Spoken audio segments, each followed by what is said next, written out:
दोस्तों, आज के इस विश्लेषण में हम सीधे गोता लगाने वाले हैं तूफानी बरसात की रात के अंदर। देखेंगे कि कैसे एक बारिश वाली खौफनाक रात को एक शानदार हॉरर मास्टर क्लास में बदल दिया जाता है। एक लेखक आखिर सस्पेंस का वो जाल कैसे बुनता है कि हम डर के मारे कांपते हुए भी पन्ने पलटने से खुद को रोक ही नहीं पाते। चलिए इसे समझते हैं। जरा इमेजिन कीजिए, बाहर भयंकर आंधी चल रही है, लेकिन लालटेन की लौ बिल्कुल स्थिर है, हिल भी नहीं रही।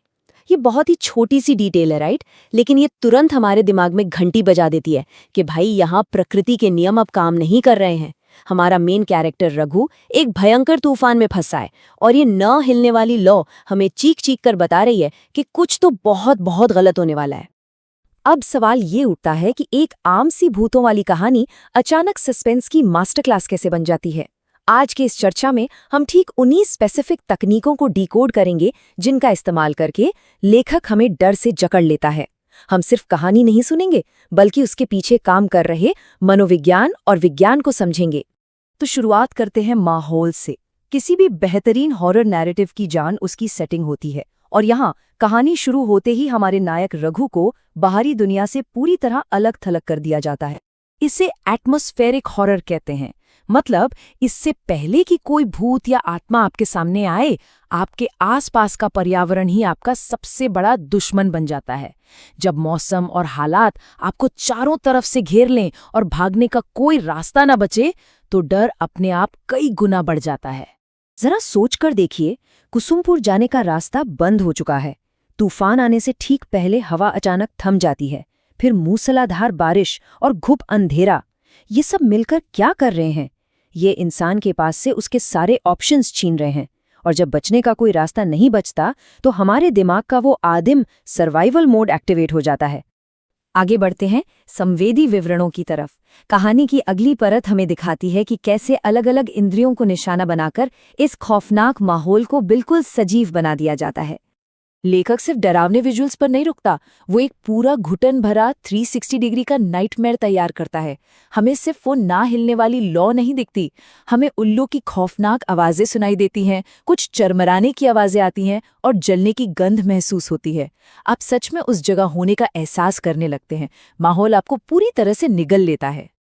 और फिर आती है कच्चे खून की गंध। कोई भी डरावना सीन सामने आने से ठीक पहले अगर ऐसी घिनौनी और तेज गंध का जिक्र हो जाए, तो हमारा सबकॉन्शियस माइंड पहले ही आने वाली हिंसा के लिए तैयार हो जाता है। ये अंदर तक हिला देने वाला तरीका है ये बताने का कि कुछ बेहद भयानक होने वाला है। यहाँ से कहानी एक गियर और शिफ्ट करती है और बाहरी डर से निकलकर द अनकैनी की तरफ मुड़ जाती है, यानी एक गहरी मनोवैज्ञानिक बेचैनी, जहां सब कुछ जाना पहचाना तो लगता है, लेकिन अंदर से महसूस होता है कि कुछ बहुत ही भयानक गड़बड़ है। इस पॉइंट पर हमारे हीरो के दिमाग में एक जंग छिड़ी हुई है। एक तरफ उसका लॉजिक कह रहा है कि इतनी रात गए सुनसान जगह पर चाय पीने आखिर कौन आता है, और दूसरी तरफ एक रेंगता हुआ एहसास है कि वो किसी अलौकिक खतरे में घिर चुका है। ये इंसानी लॉजिक और पैरानॉर्मल के बीच की सीधी टक्कर है। और तभी वो रोंगटे खड़े कर देने वाला पल आता है जब झूमर के गले पर खून की एक लकीर दिखती है।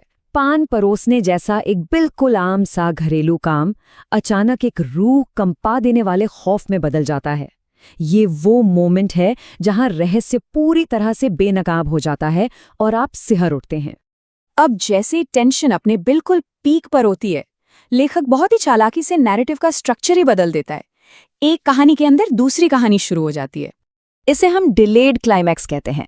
मतलब जब आप ये जानने के लिए बेताब हैं कि रघु का क्या होगा, लेखक जानबूझकर सस्पेंस को खींचने के लिए आपको अतीत में ले जाता है।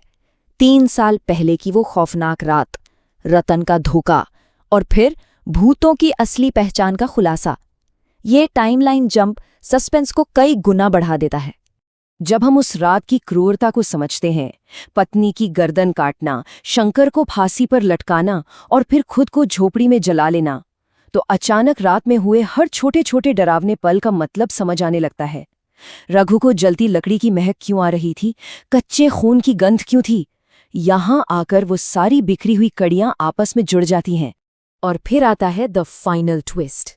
अक्सर हॉरर कहानियों में क्या होता है, हम मानते हैं कि सुबह हो गई, सूरज निकल आया, मतलब अब सब सेफ है। रोशनी हमेशा सुरक्षा लाती है, लेकिन यहाँ इस क्लासिक सोच को ही पूरी तरह से पलट दिया गया है। सुबह होती है पर राहत बिल्कुल नहीं मिलती। पता चलता है कि रात भर जो चाय की दुकान आबाद थी वो असल में सालों पहले जली हुई झोपड़ी का बस एक खंडर था। इसका मतलब रात का वो खौफ कोई सपना या मतिभ्रम नहीं था, बल्कि एक खौफनाक अलौकिक असलियत थी। हम उम्मीद कर रहे होते हैं कि रघु बस अपना भूला हुआ पैसों का थैला उठाएगा और वहां से निकल जाएगा, लेकिन असलियत एक खून से सने चेहरे वाली डरावनी भूतनी उसे वो थैला वापस देती है। अपना खोया हुआ सामान वापस पाने की एक इतनी आम सी घटना को इतने बड़े झटके में बदल देना, ये सुनिश्चित करता है कि सस्पेंस कहानी के आखिरी लाइन तक हमारा गला पकड़े रहे। तो अंत में ये सवाल जहन में जरूर आता है, क्या असली डर उन भूतों में है या फिर उस दुखद, क्रूर, मानवीय हिंसा में जिसने उन्हें इस दुनिया में फंसा कर रखा है? इस सवाल को खुला छोड़ने से हमें पूरी कहानी पर फिर से विचार करने की प्रेरणा मिलती है। भूत डरावने होते हैं, इसमें कोई शक नहीं, लेकिन एक इंसान दूसरे इंसान के साथ जो कर सकता है, शायद वो दुनिया का सबसे बड़ा हॉरर है। और यही कारण है कि ऐसी कहानियां खत्म होने के बाद भी हमारे दिमाग में लंबे समय तक छाई रहती हैं।